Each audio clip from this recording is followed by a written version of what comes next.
he had amassed so much power that by the late 50s, early 60s, no one could control him.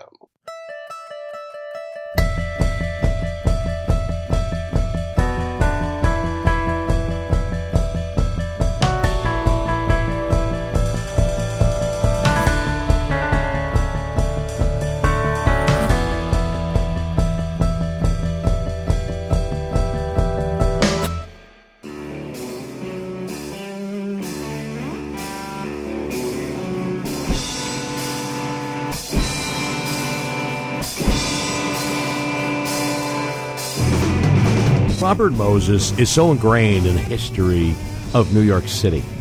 At the height of his power, the master builder looking to renew a city broken, a city too old. At the height of his power, he held 12 offices, among them City Parks Commissioner, State Parks Council Head, State Power Commission, Chairman of the Triborough Bridge Authority. From the 1920s to the late 60s, he'd build 13 bridges in the city, 658 playgrounds, 150,000 housing units, and 416 miles of parkways. His first projects came from the huge monies of public spending from the PWA and the WPA as part of the New Deal. In 1936, he built the Triborough Bridge, connecting Manhattan, Bronx, and Queens in New York City. Said the New Yorker, between 46 and 54, no public improvement of any type, no school or sewer was built on any city location unless Moses approved it. Even the United Nations building today retains his mark. Yet that New Yorker article was written in a time when there was a very positive image of Robert Moses. Moses had a bit of a dark side. He destroyed tenements, but also seemed to detest the people who were living in them. A recent study of his parkways confirmed that their overpass clearance is well below those of surrounding causeways, those built by other builders. A step that many point to was made to avoid buses and mass transit. Some of his supporters say, barring big vehicles, was aligned with other goals of barring noisy trucks. Robert Moses is a controversial figure, and at a certain point, he's going to meet his match, and we'll talk about that in a bit. We spoke with Greg Young, and you may know him from the Bowery Boys podcast, a podcast about New York City history. Yeah, so today I'm really pleased to have Greg Young from the Bowery Boys podcast. He does that show along with Tom Myers. How long have you been doing that, Graham? Hey there, Riz. First of all, hello. Thanks for having me on the show. We have been doing it, believe it or not. It just doesn't make any sense every time I say it out loud. Almost 11 years. It'll be our 11th, 11 years ago in June. Well over 10 years. So, I think we started at the same time. Oh, brilliant. Yeah, so I have a question. How did we discover what a podcast even was back then? I know. I remember even the big clunky iPods, and that's what we were broadcasting for back then. But your show is a show about New York City history. Yep, which is a broad subject, and we do it's broad on purpose so that we can talk about any and all aspects in the 400 years or so of New York City and its precursor New Amsterdam, and even, of course, the Native Americans who lived here. I recall just recently listening to, it was a rebroadcast of your episode about the Great Blizzard of 1888, which really particularly hit New York City. Mm-hmm. How the trains were stuck, and these were elevated trains at the time, and the people were stuck up there in the trains for a long time. And that's like one of these shows that that story has unique relevance because it's essentially about how a city changes after a major catastrophic weather event, and New York has gone through quite a few of those. And in the case of that one, in the case of the Great Blizzard of 1888, A few major changes. I mean, as you mentioned, having all of those sort of overground railroads elevated above people, those didn't do so well in storms like that. More seriously, this is the era when electricity was shiny and new, and a lot of those electrical wires were above ground, along with the telegraph wires. And so those all kind of went down during that storm, and it was quite alarming. So the city changed a lot of the ways it did these very basic infrastructure things because of that storm, and we still live with those decisions that they made because of that storm. I always find myself that looking at something with a regional approach can often be very enlightening, and we can learn about history by learning about regions. The way we sort of approach it is quasi-local because we have two approaches. One of them is that we try to put as many actual locations in a show as possible, and clearly that's for people who are walking through the city, meaning it's for locals. But so many of these stories have a national and international reach. So we just passed the anniversary of a horrible tragedy that happened in New York called the Triangle Factory Fire. Yes. Which killed dozens of people, and it really put a spotlight on sort of poor work conditions. There were poor working conditions all over the United States, and there had been tragedies like this for many, many years, but this was sort of the one that called the most attention, and things changed across the country. One of the issues that you hear a lot about now is infrastructure. And obviously, being the major city in the country for so long, New York City was a center of infrastructure development. We hear a lot of talk about it now. During the New Deal in the 40s and 50s, New York was the recipient of a lot of infrastructure money. I wonder if you could talk a bit about it, about New York City and infrastructure, and maybe there's something that could inform the debates we're having today. The way I approach it is infrastructure is always seen as, it just seems like it's something good. And it could be good, but I guess it's more complicated than that. It is, and it's been no more is that illustrated than in New York City history. There's sort of two. I am so pro infrastructure to this day because the needs of a city are always changing, and what was a really good idea 50 years ago may not be so good today. But there's two big problems that kind of thread themselves through New York City's own relationship with infrastructure. One of them is just the relationship between these projects and government, and what I mean to say more explicitly is corruption.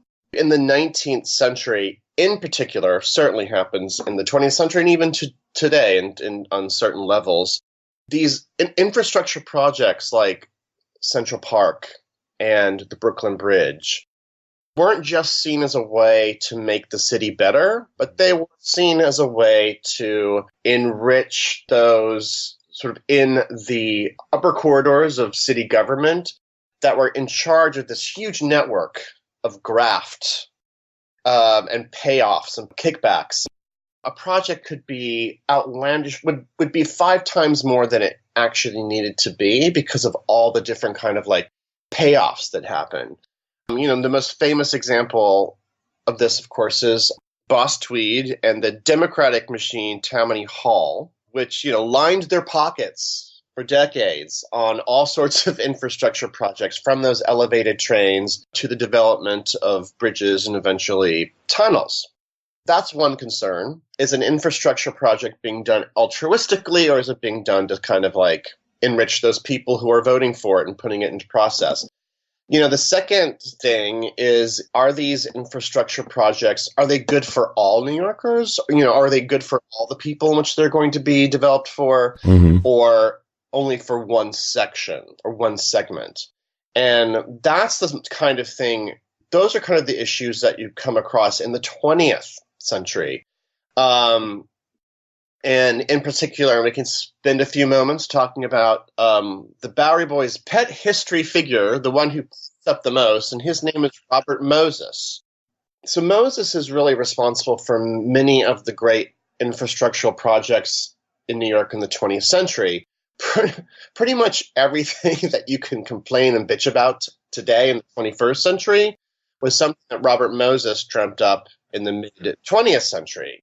He came up at the time. He pops up in the scene beginning in the late 1920s. He worked for Governor Al Smith, but then was appointed by New York Mayor Fiorello LaGuardia in the 30s to basically run the Parks Department.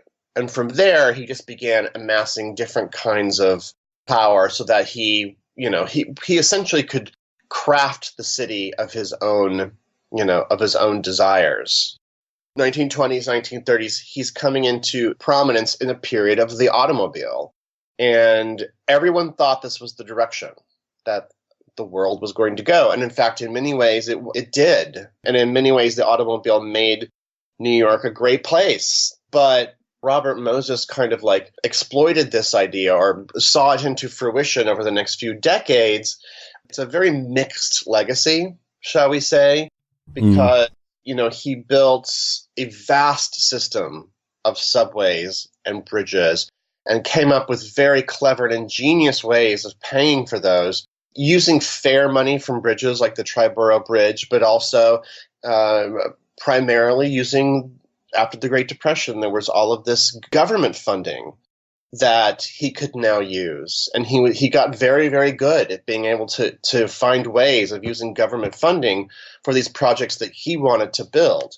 And so as a result, New York became an automobile city. But the problem is that he was looking at it from a certain perspective, but one perspective was not actually from the perspective of New Yorkers. He was trying to make a city run, but he wasn't really looking at the neighborhoods. He wasn't looking at individual communities, and he wasn't looking at trying to make New York a better place to live. He was trying to make it a sort of a more efficient place to get around in. Because of all of that, many of his projects ended up sending New Yorkers out of the city and encouraged people, there's all these great new roads. Let's get out of the city. One thing.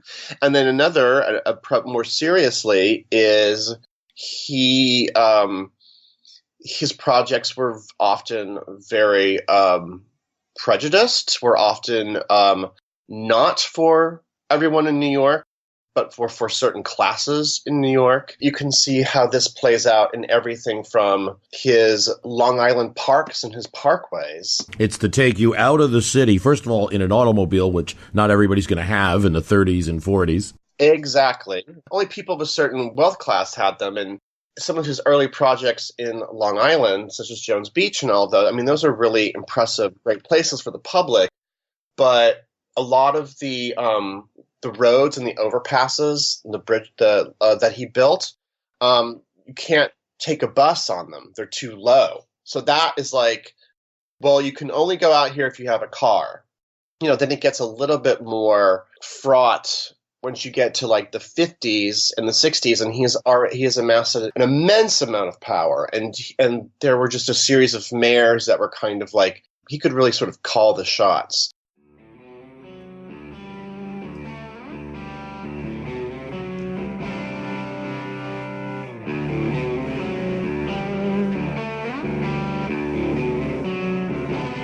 Moses lives till the early 1980s, but his true downfall and lack of influence in the city comes when he proposes a new highway that would run down Broome Street.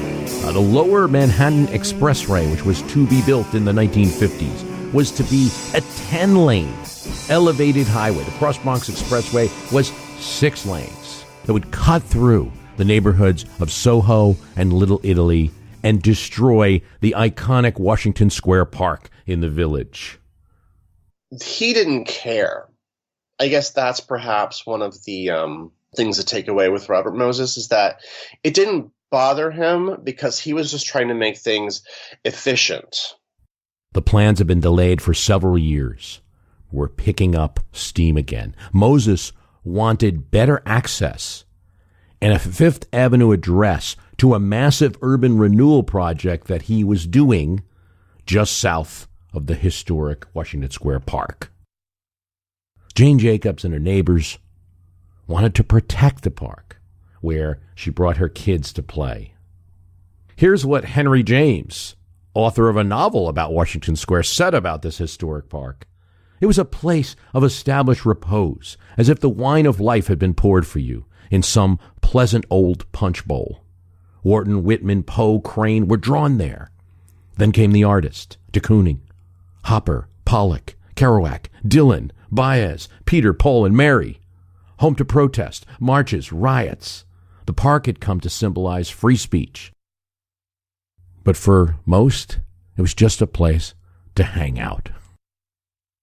The real people who started the ball rolling and getting sort of Robert Moses and his ideals overturned were those in little neighborhoods like the West Village, that were going to be decimated by a Robert Moses project. But those people happened to have a little money, and they happened to have some sort of influence, and were able to stand up and push against him. And that kind of got the ball rolling. But yeah, I mean, the village was always kind of, even going back into the 1920s, kind of the artiste neighborhood. Yeah, even it's been for over 100 years. I mean, I think a lot of people hear Greenwich Village and they think 1960s. Right. It's like folk music and beat poetry and everything. But really, it had been the sort of bohemian area. It was also like a big African-American neighborhood there, and there was also a big Italian neighborhood there. And to this day, you'll see some vestiges of that. But then a lot of it was, like bohemia. I mean, a lot of New York's deep artistic roots will trace itself right through Greenwich Village. And so by the 1950s, I mean, you already had people moving into refurbishing townhouses and brownstones. And these neighborhoods have a certain identity that makes them beautiful and valuable and makes them the sort of ideal community, ideal neighborhood, where there's interaction, there's safety, people are doing well. It can be very middle class, and you just heartlessly rip a highway through it, and all that's going to be upended, like every aspect of that kind of life. It's the first time that one of Moses's projects is significantly opposed, and politicians, one village politician named Carmen DeSapio in particular, starts to take notice. He's a person with some influence. There's some stalling of the project. And there's this moment that occurs when Robert Moses is to talk, and the neighborhood activists there ready, they figure he's going to argue with them. And he's so incensed that he doesn't even want to make an argument at the public hearing. He merely says, "The only ones against this project are a bunch of housewives," and storms out. There'll never be another Robert Moses. No one will ever be able to amass this number of government positions at once. I think it's actually illegal to do this now. He had done such a good job in the 30s. So, I mean, he really did start as the Parks Commissioner, and developed it out from there. I mean, he used parkways was his way to get into highway development. It was the idea of if you're going to have these parks all over the place, people need to get there. So I need to develop those too. So, I mean, it was sort of this was sort of his outward way of accumulating all of this power. And, and he was brilliant at it. He was devious at it also. It's kind of a classic story of David versus Goliath, if you will, of little people power versus big man power, people power versus money power, all of those things in the struggle between Robert Moses and Jane Jacobs. And at the height of the conflict between these two, it was almost like both of them were unfamiliar with each other's worlds. For Jane Jacobs, the idea of reforming everything in these concrete palaces. One of the things she's opposed to is the building of the Lincoln Center Theater in New York City, which many see as a beautiful set of buildings, but to her, they're just these square concrete boxes. And that she felt strongly that architects and planners, Moses the lead among them, were ignoring human nature and ignoring the way real people lived in cities. And she would spend her life fighting for those issues in New York and then later in Canada. You could have these highways and have those communities. You could build around them. You could build them in a way that there was a balance, but he chose not to. Mm-hmm. He just chose, for instance, to just like rip through the Bronx, displace tens of thousands of people. These are just sort of like the different kinds of dangers that you get with infrastructure, that I think infrastructure and developing and continuing to develop infrastructure for urban areas is incredibly important. But we've learned the hard way in New York City that it doesn't always improve the lives of New Yorkers. Building a big, shiny new highway or some kind of like new project.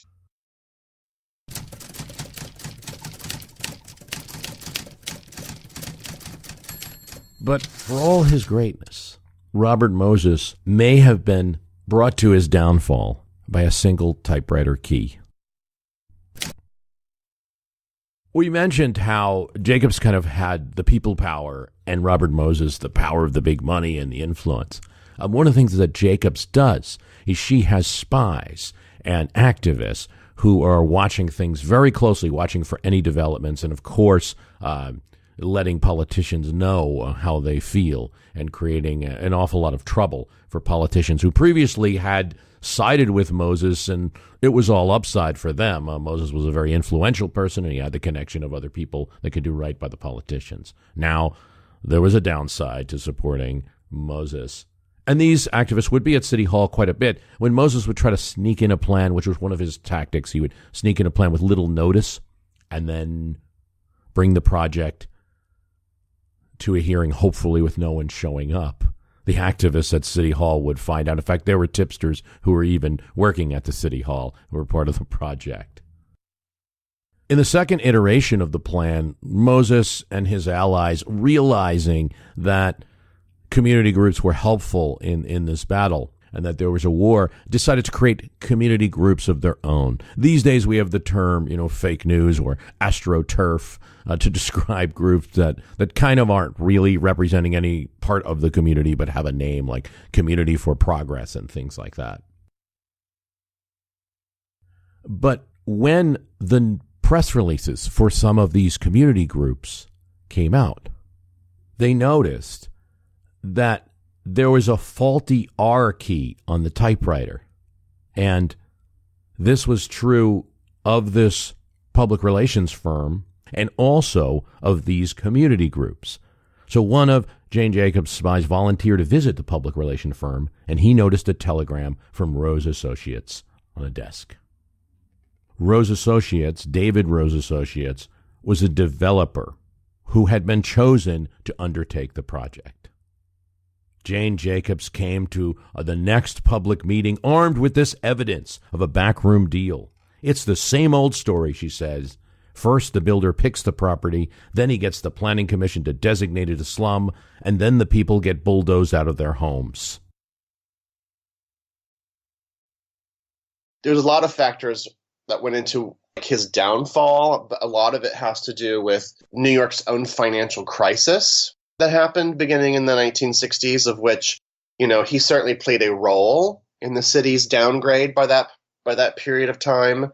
But by this time, you're talking a lot more progressive sort of energies in city government, such namely like mayors like you had Governor Nelson Rockefeller, you had mayors like John Lindsay, who were a lot more swayed by those sorts of arguments that were being waged by Jane Jacobs, pushing against the kind of Robert Moses mode of developing a city. He was essentially over by the 70s, and that kind of like city building, that kind of thought process, the things that he sort of, perfected, that was sort of done by the 1970s. But it is sort of fascinating to see, like, could he have continued to amass so much power that he was pretty much uncontrollable? I mean, he really sort of was in the 1950s.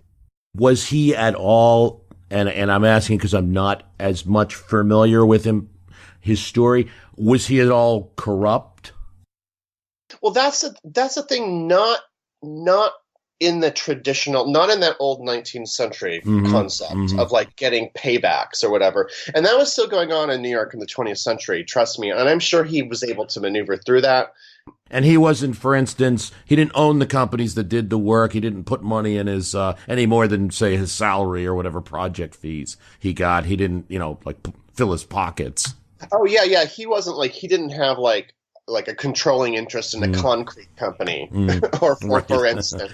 Because he was responsible for millions of feet of concrete in the city, but he didn't have that connection where someone like Boss Tweed certainly did. Boss Tweed was even, I think he was on the board. He was a stockholder, I think, on the Brooklyn Bridge. I mean, there was like just kind of like blatant conflict of interests going on back then that Robert Moses wasn't necessarily quote unquote corrupt in that way. It's more to the point that he had amassed so much power that by the early, late 50s, early 60s, no one could control him. And so, you imagine a world where he had somehow remained in power for 10 more years after, and what that would have been like. It's worth noting that there's side effects, and some of that Moses money was coming from New Deal funding, and a lot of it was going to New York too. I think there were complaints in the rest of the country about how much was going to New York. I get because Moses was brilliant. He could really knew how to get those, like, to make projects qualify for that money. I mean, it's a long and drawn out, fascinating project, and obviously, at this point, I always draw everyone back to the Robert Caro book, The Power Broker. Although, it has a very specific point of view about Robert Moses, it's genius in how it kind of like presents how Moses negotiated with the federal government and the city government and making these plans and getting all this funding for the plans. I should add, we're talking in this case about, federally funded, state-funded, city-funded infrastructure. But it is funny that in the 19th century, a lot of our grand infrastructure was actually privately funded at first. Those are partially privately funded, I should say. And the subway lines and the IRT and those are all private companies in the beginning. Yeah, I mean they were. Yeah, I mean, isn't that kind of amazing to think about today? And then, I mean, those elevated trains were all privately run, and the trolley lines, the streetcars, everything. I mean, and then the granddaddy of them all, Cornelius Vanderbilt, in the 19th century, he just built a train. Like he was the only one that had access. His railroads were the only one that had access to actually come onto Manhattan Island, which in the 19th century that was just New York.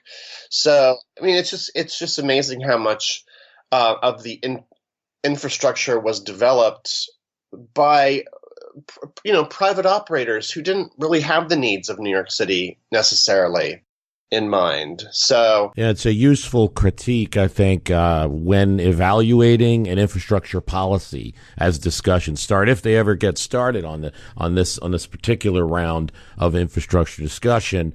If there's massive infrastructure spending from the federal level, it's worthwhile, asking at least those two questions of one, who benefits, who personally is benefiting? Is there one company getting most of the grants? And then also what communities benefit and where is it going and how's it mixing with what you have there? I mean, I think everyone wants to fix their bridges and maybe expand an airport or two, but when it gets to a lot of money coming in, you wonder about it. You also wonder, when will it stop? I mean, and not to sound like, we just did a podcast on Eisenhower, and he had the his farewell address. He mentioned the military-industrial complex because he saw that was going to continue and it couldn't be stopped if you just have military spending in various congressional districts. When's it ever going to stop? And that's always something to ask about massive infrastructure spending on the federal level.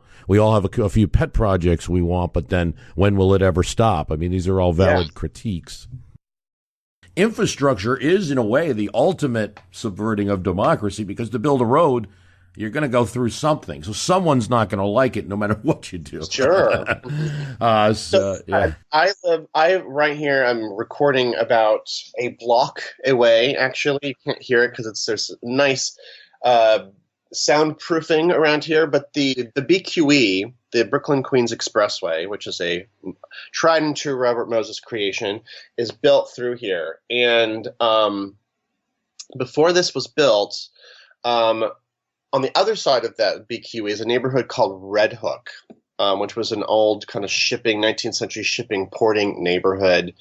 Because of the BQE, because of this thing that he built, and the BQE like transports millions of people every year. I mean, it's part of this massive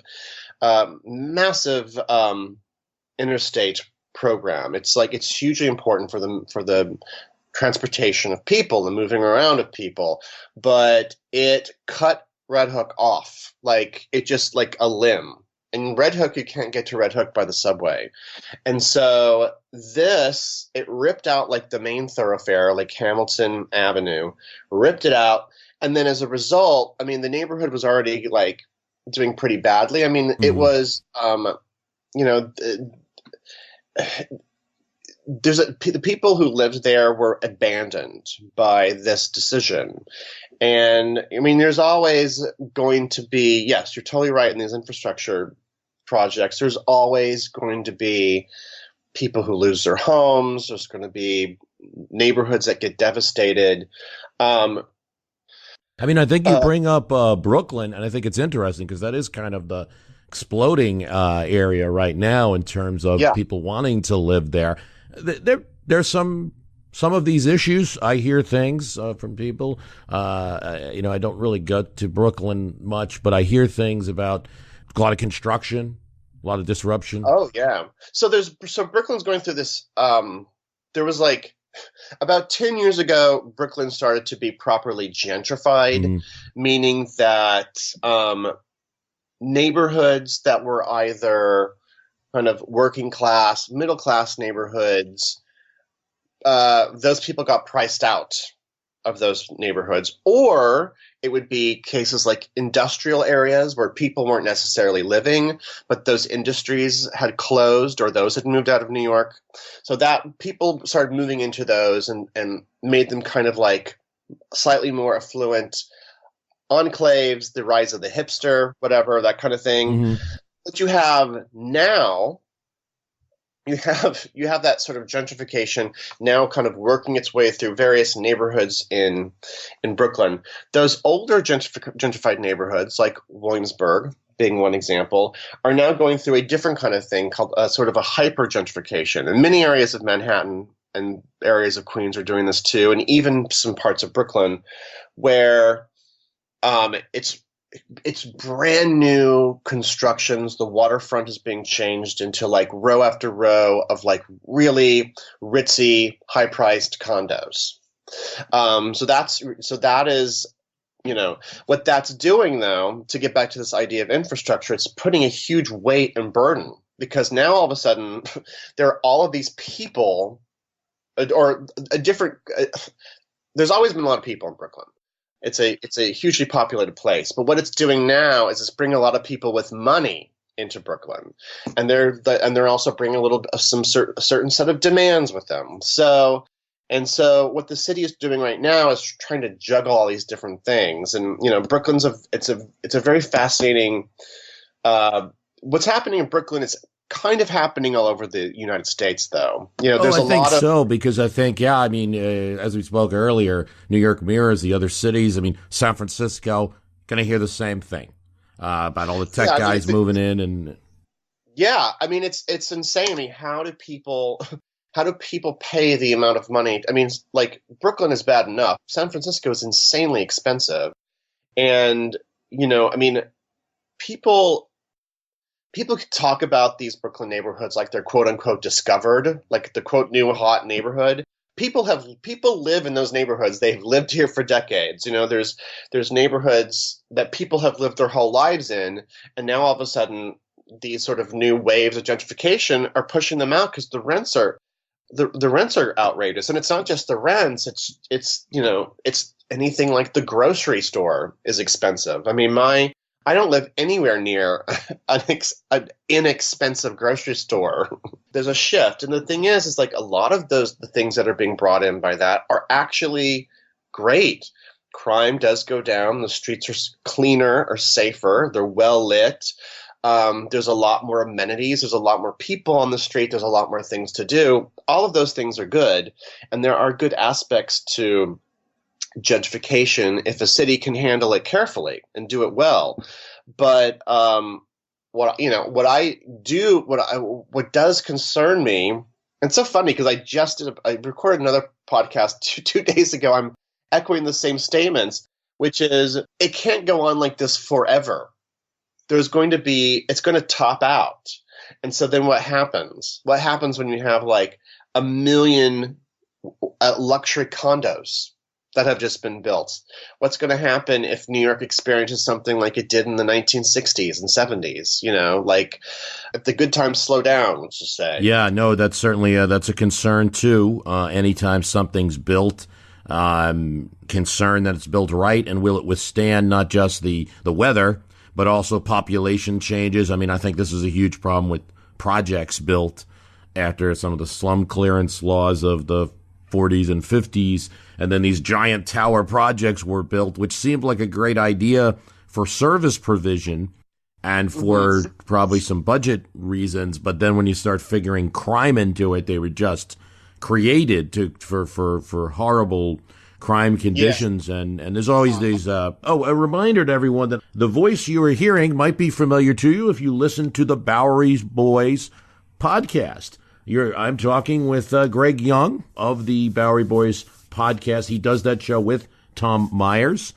Could you have ever imagined talking about great men and, could you have ever imagined I know where you're going with this. First of all, that the presidential election of 2016 would have 2 New Yorkers in it? And then second of all, that, our Donald Trump, who also has a long history in the city, would become president.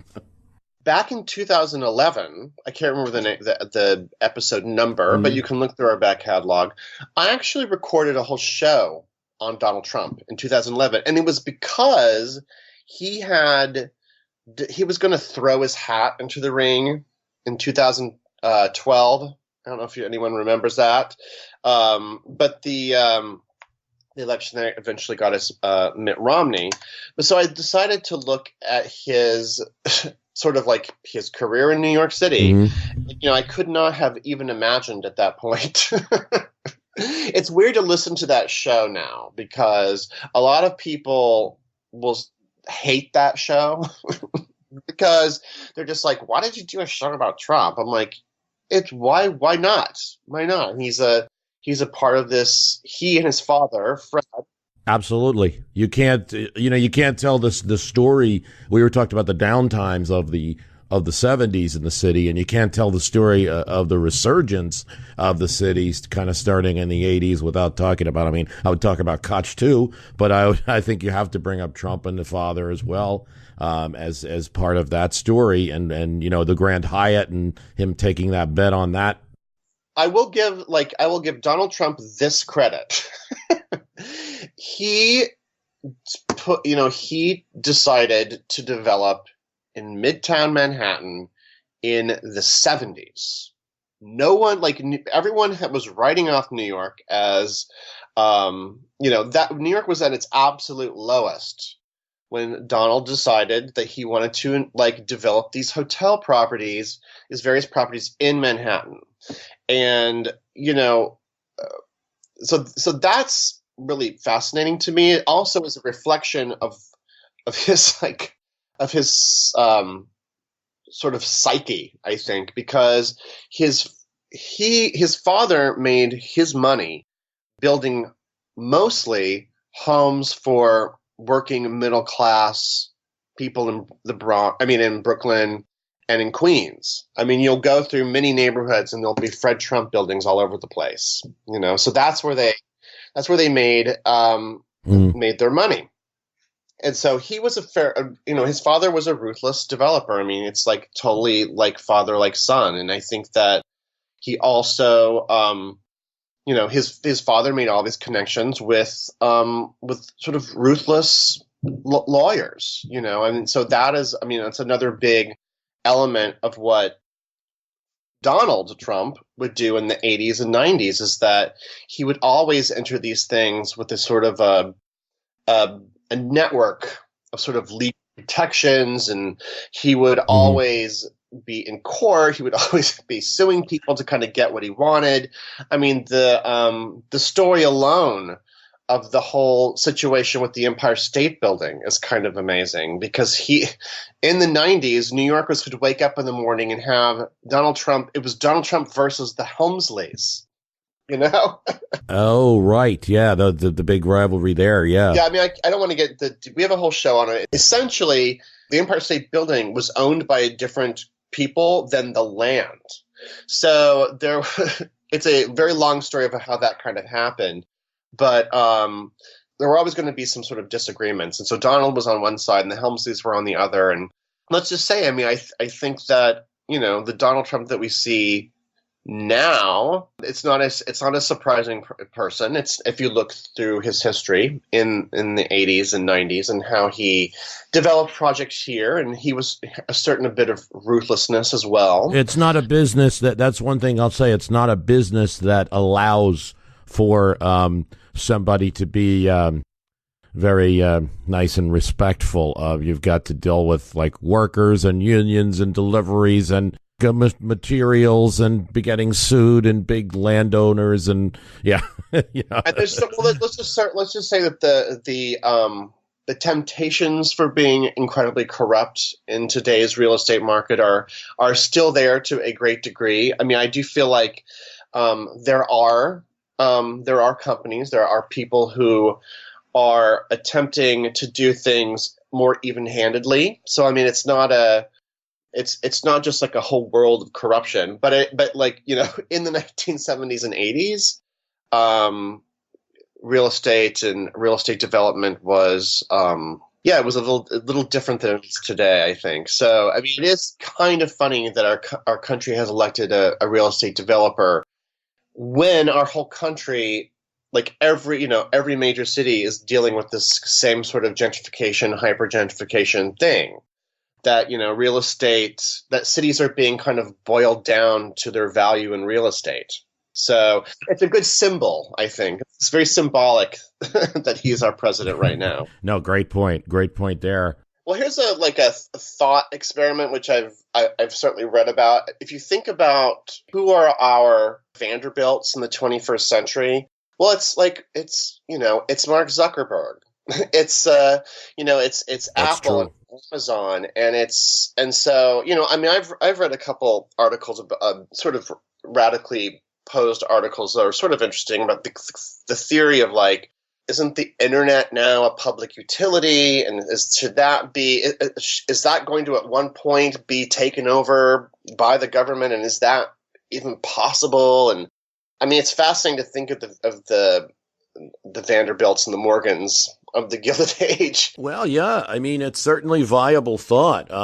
If you look at telephones were intensely regulated by the government from the early beginnings, the early 20th century. By 1920, you had most railroads were almost completely under the control of the federal government. They had just been so, law by law, they regulated railroads more and more. They were the big villain. They were the big, fat cats. Though those railroads, they were going out of business and taking investor money and all of these things. Yeah. And eventually, by the time you get to 1920, a progressive movement, and there's pretty intense regulation of railroads, and then people start with trucking and trying to get things other ways. So it is interesting to see what might happen now with the internet as infrastructure. I know, there was a lot of talk about municipalities doing muni Wi-Fi. I don't think New York ever needed to do it because there's enough private Wi-Fi, but there's some city-run Wi-Fi. I don't think very many people use it. I mean, thank goodness. I mean, I take that back. Do I like the fact that we now have Wi-Fi on the subway? I'm not sure. Right. For a while, it was like, oh yeah, wouldn't it be nice to have Wi-Fi down here so I could, stream my podcast or whatever?